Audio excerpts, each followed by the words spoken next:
Hello friends, आपके अपने channel कौन बनेगा जीनियस चैनल में आपका बहुत बहुत स्वागत है। तो आज है 4 दिसंबर। तो मैं आपके लिए मोस्ट इंपॉर्टेंट करंट अफेयर्स लेकर आया हूं जो आपके लिए ऑल टाइप्स एग्जाम के लिए बहुत ही यूजफुल रहने वाले हैं। तो चलिए शुरू करते हैं। क्वेश्चन नंबर 1, दिसंबर के महीने के लिए यूएनएससी की अध्यक्षता किस देश ने ग्रहण की है? Options A Bharat, B America, C France या डी जर्मनी। आपका सही जवाब हो जाएगा ऑप्शन ए भारत। अब जान लेते हैं इसके बारे में कुछ इंपॉर्टेंट पॉइंट। भारत ने दिसंबर के महीने के लिए संयुक्त राष्ट्र सुरक्षा परिषद यूएनएससी की अध्यक्षता ग्रहण की है। भारत एक महीने के लिए यूएनएससी का अध्यक्ष होगा क्योंकि संयुक्त राष्ट्र सुरक्षा परिषद के अस्थायी सदस्य के रूप में भारत का 2 साल का कार्यकाल 31 दिसंबर 2022 को समाप्त हो रहा है। भारत 1 जनवरी 2021 को यूएनएससी का अस्थायी सदस्य बन गया था। 2 साल के कार्यकाल के दौरान भारत दूसरी बार यूएनएससी का अध्यक्ष बना है। इससे पहले भारत अगस्त 2021 में अध्यक्ष बना था। अगला सवाल क्वेश्चन नंबर 2, पहला सिलहट सिलचर महोत्सव कहाँ आयोजित हो रहा है? Options A Meghalaya, B Assam, C Tripura या डी बांग्लादेश। आपका सही जवाब हो जाएगा ऑप्शन बी असम। अब जान लेते हैं इसके बारे में कुछ इंपॉर्टेंट पॉइंट। भारत और बांग्लादेश के पड़ोसी क्षेत्र के बीच घनिष्ठ सांस्कृतिक संबंधों का जश्न मनाने के लिए पहला सिलहट सिलचर महोत्सव 2 दिसंबर 2022 को असम की बराक घाटी में शुरू हुआ। इस महोत्सव का आयोजन इंडिया फाउंडेशन द्वारा केंद्रीय संस्कृति मंत्रालय के तत्वाधान में Bangladesh foundation for regional studies के सहयोग से किया जा रहा है। महोत्सव का उद्देश्य दोनों देशों के बीच द्विपक्षीय संबंधों को बढ़ावा देना है। अगला सवाल क्वेश्चन नंबर 3, कौन व्यक्ति हाल ही में राष्ट्रीय पिछड़ा आयोग के नए अध्यक्ष नियुक्त किए गए हैं? Options A Nirmal Singh Rathore, B Hansraj Gangaram, C Gopal Das Chaudhary या डी ताराचंद सिंह। आपका सही जवाब हो जाएगा ऑप्शन बी हंसराज गंगाराम। अब जान लेते हैं इसके बारे में कुछ इंपॉर्टेंट पॉइंट। हाल ही में पूर्व केंद्रीय मंत्री हंसराज गंगाराम अहीर को राष्ट्रीय पिछड़ा आयोग का अध्यक्ष नियुक्त किया गया है। जानकारी के लिए बता दें कि गंगाराम महाराष्ट्र के चंद्रपुर से 4 बार भारतीय जनता पार्टी से सांसद रहे। इसके अलावा उन्होंने केंद्र सरकार में गृह राज्य मंत्री की जिम्मेदारी भी संभाली है। अगला सवाल क्वेश्चन नंबर 4, प्रतिवर्ष पूरे भारत में राष्ट्रीय प्रदूषण नियंत्रण दिवस कब मनाया गया? ऑप्शंस ए 1 दिसंबर, बी 2 दिसंबर, सी 3 दिसंबर या डी 4 दिसंबर। आपका सही जवाब हो जाएगा ऑप्शन बी 2 दिसंबर। अब जान लेते हैं इसके बारे में कुछ इंपॉर्टेंट पॉइंट। हाल ही में 2 दिसंबर 2022 को पूरे भारत राष्ट्रीय प्रदूषण नियंत्रण दिवस मनाया गया है।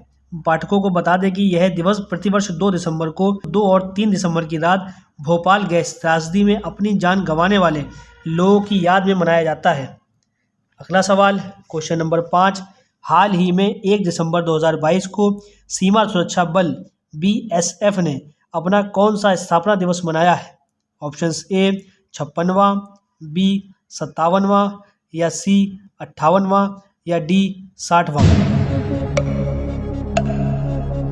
आपका सही जवाब हो जाएगा ऑप्शन सी 58वां। अब जान लेते हैं इसके बारे में कुछ इंपॉर्टेंट पॉइंट। हाल ही में 1 दिसंबर 2022 को सीमा सुरक्षा बल ने अपना 58वां स्थापना दिवस मनाया है। बता दें कि 1 दिसंबर 1965 बीएसएफ का गठन किया गया था। इस बल का मुख्य उद्देश्य सीमाओं की सुरक्षा और सीमावर्ती निवासियों में विश्वास की भावना कटना है। ध्यान रहे कि यह दुनिया का सबसे बड़ा सीमा सुरक्षा बल है। इसमें 186 बटालियन है। इसमें 2,57,363 कर्मचारियों की स्वीकृत संख्या है। अगला सवाल क्वेश्चन नंबर 6, हाल ही में कौन भारतीय ओलंपिक संघ आईओए की पहली अध्यक्ष बनी है? Options A Dipa Karmakar, B Mary Kom, C PT Usha या डी कर्णम मल्लेश्वरी। आपका सही जवाब हो जाएगा ऑप्शन सी पीटी उषा। अब जान लेते हैं इसके बारे में कुछ इंपॉर्टेंट पॉइंट। हाल ही में उड़नपरी के नाम से मशहूर महान एथलीट पीटी उषा भारतीय ओलंपिक संघ आईओए की निर्विरोध अध्यक्ष बनी है। इस प्रकार उषा 10A की पहली महिला अध्यक्ष होंगी। जानकारी रहे कि उषा देश की सबसे सफल एथलीटों में से एक रही हैं और उन्होंने एशियन गेम्स में 4 स्वर्ण सहित 11 पदक जीते थे। अगला सवाल क्वेश्चन नंबर 7, हाल ही में किस देश की टेनिस टीम ने डेविस कप 2022 का खिताब जीता है? Options A Australia, B Croatia, C Spain या डी कनाडा। आपका सही जवाब हो जाएगा ऑप्शन डी कनाडा। अब जान लेते हैं इसके बारे में कुछ इंपॉर्टेंट पॉइंट। हाल ही में कनाडा में पहली बार डेविस कप टेनिस खिताब जीतने में सफलता प्राप्त की है। आपकी बेहतर जानकारी के लिए बता दें कि कनाडा ने 109 साल पहले पहली बार डेविस कप में हिस्सा लिया था और फाइनल में 28 बार की चैंपियन ऑस्ट्रेलिया को हराया।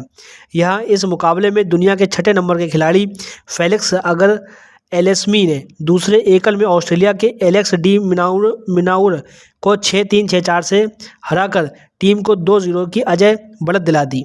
अगला सवाल क्वेश्चन नंबर 8, हाल ही में किसे राष्ट्रीय गोपाल रत्न पुरस्कार से सम्मानित किया गया?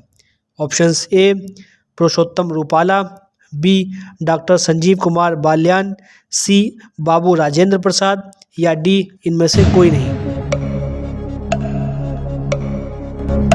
आपका सही जवाब हो जाएगा option B doctor Sanjeev Kumar Balyan. अब जान लेते हैं इसके बारे में कुछ important point. Doctor Sanjeev Kumar Balyan को राष्ट्रीय गोपाल रत्न पुरस्कार से सम्मानित किया गया।